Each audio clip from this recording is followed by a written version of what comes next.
Hi, in this tutorial I'm going to show you some methods to extrude in Blender. Before we start, I encourage you to subscribe my channel to stay up to date with my content. Okay, so let's start with first method.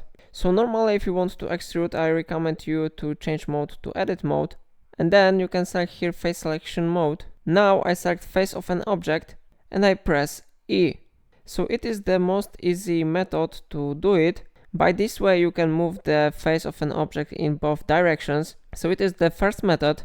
The second method I recommend you to use is special shortcut. When you select face of the object, you need to click E and S.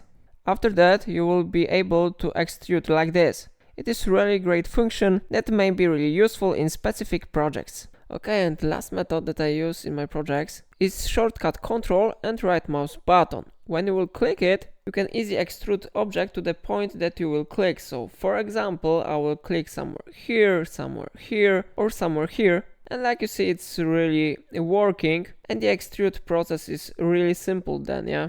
Okay, so there were 3 methods that I recommend you to use and recommend you to know. If I helped you, remember to like this tutorial. That's all for today, thank you for watching.